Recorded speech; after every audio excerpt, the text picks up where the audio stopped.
Olá, meus queridos alunos do 7º ano, tudo bem com vocês? Aqui é o professor Eduardo Paiva para mais uma semana de aulas remotas. Vamos dar início à nossa aula. Abra sua apostila aí na página 193, sob o título Urbanização Brasileira. Dá uma pausa aí no vídeo, procura aí a página 193. Pausou? Achou? Beleza, vamos lá então. Página 193. A urbanização brasileira. Então, primeiro, a gente tem que entender o que é, qual o conceito de urbanização, Urbanização seria uma humanização do espaço natural, ou seja, uma transformação de um meio rural para um meio humanizado, onde você deixa de ter aquela estrada de terra, passa a ter ruas asfaltadas, Você deixa um lugar que é cheio de espaços naturais, cheio de árvores, mato, capim, para ter terrenos já calçadas, asfaltos, muito cimento, casas, prédios, Então, todo esse fenômeno de transformação é o que a gente chama de urbanização. Só que em volta desse processo de urbanização acontecem outros fenômenos sociais, que é o que nós vamos compreender um pouquinho, observar, estudando esse capítulo, tá? Então, quando a gente trata de urbanização, a gente tem que entender como esse fenômeno aconteceu aqui no nosso país, tá? O Brasil, até a década de 1950, 60, era um país totalmente rural.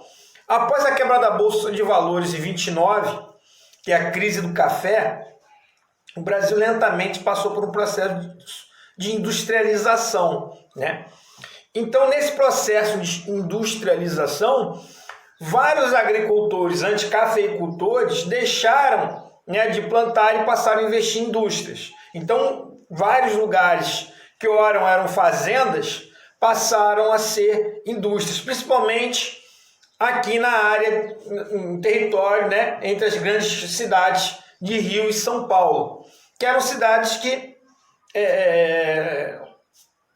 levavam toda a agricultura, os produtos agrícolas, através de seus portos, para a venda fora do Brasil.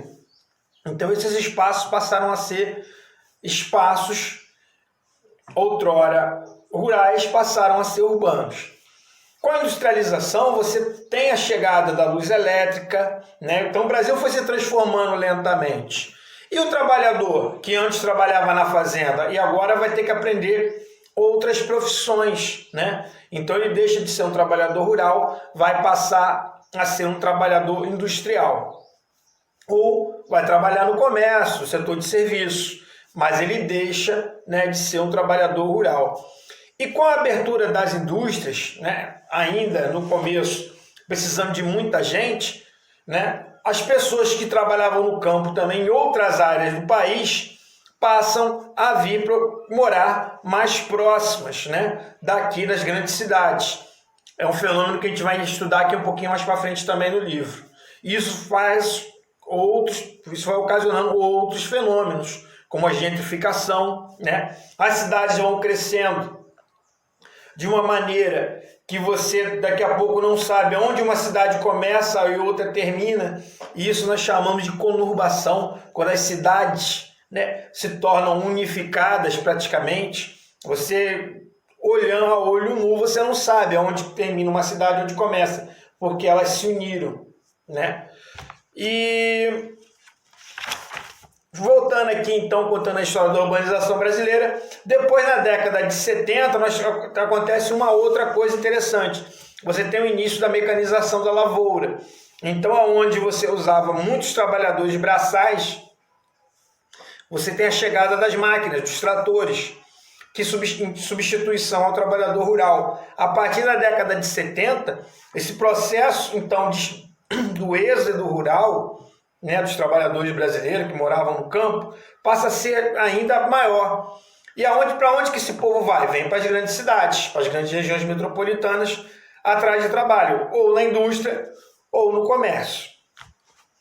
E aí você tem aqui, por exemplo, na página 194, o esquema, né, de como as cidades vão crescendo e se tornando. Você normalmente tem uma vilazinha, você dali a indústria, o comércio, né, em pequena escala, passa por uma cidade mais local, né? Depois você passa a ter um centro regional, uma metrópole regional e, por fim, uma metrópole nacional. É só você fazer um esquema aí e analisar, de repente, que contexto a sua cidade, o seu bairro está encaixado aqui, onde seu estado está encaixado aqui nesse esquema, tá?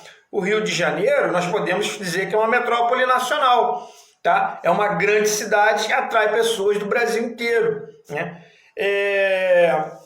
A região, né, também ali, e aí você tem a sobreposição, né? A região metropolitana do Rio, nós chamamos de uma metrópole regional, que aí eu vou compreender não só a cidade do Rio, mas como essas cidades em volta, incluindo Nova Iguaçu, Mesquita, né, que estão ali fornecendo mão de obra e também, às vezes, terrenos, né, fazendo parte da industrialização dessa região. E aí, centros regionais, cidades locais, vila. Vila eu posso encaixar mais ou menos aqui onde eu moro, aqui em Japeri, né? Já é um ambiente um pouco mais, menos, não chega a ser rural, mas é menos urbanizado, né? E nós teríamos aqui, por exemplo, aqui, se eu não quiser ir a Nova Iguaçu, que é um grande centro, né? Uma cidade regional, um centro regional, aqui dessa área aqui, eu posso ir a Queimados, né? Que é uma cidade que fornece mais serviços e existe um polo maior de indústrias. Então se encaixaria aqui para mim como cidade local. Talvez Mesquita também fosse uma cidade local para vocês, né? O bairro onde você mora talvez seja uma pequena vila, né, de pessoas, talvez, não sei, eu não conheço muito bem os bairros aí de Mesquita. E aí é só você fazer um exercício de mentalização e tentar encaixar, entender aqui como que funciona esse esquema. Agora virando aqui, página 195, como é que funciona o sistema das megalópolis ou cidades globais, tá? As megalópolis são grandes cidades, tá? Que elas se completam, se complementam. E aqui nós temos, por exemplo, aqui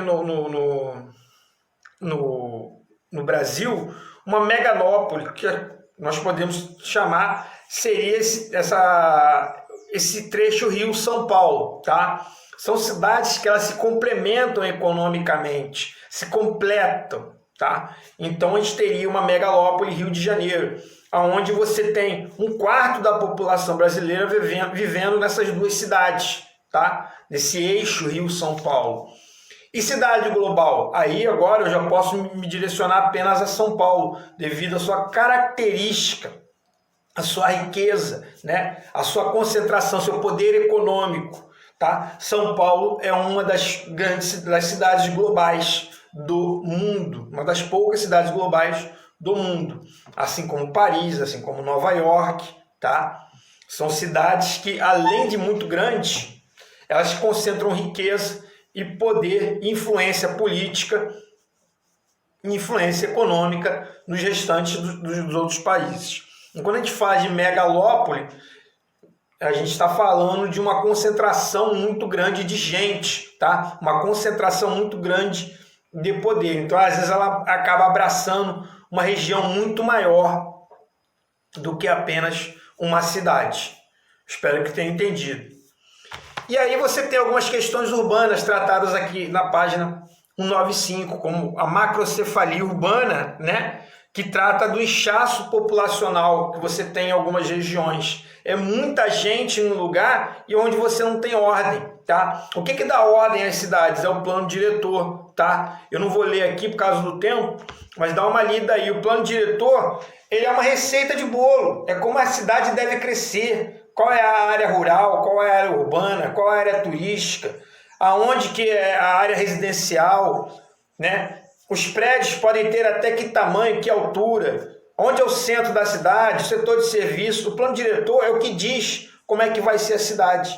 Quando nós vemos a favelização, a verticalização sem ordem na cidade, você construir prédio em qualquer lugar, às vezes você acaba deixando a cidade muito bagunçada. Nós vemos em grandes países, né? Em países onde essa cultura da organização é levada muito mais a sério, você tem uma cidade muito mais bonita, muito mais organizada, porque existe um cumprimento do plano diretor.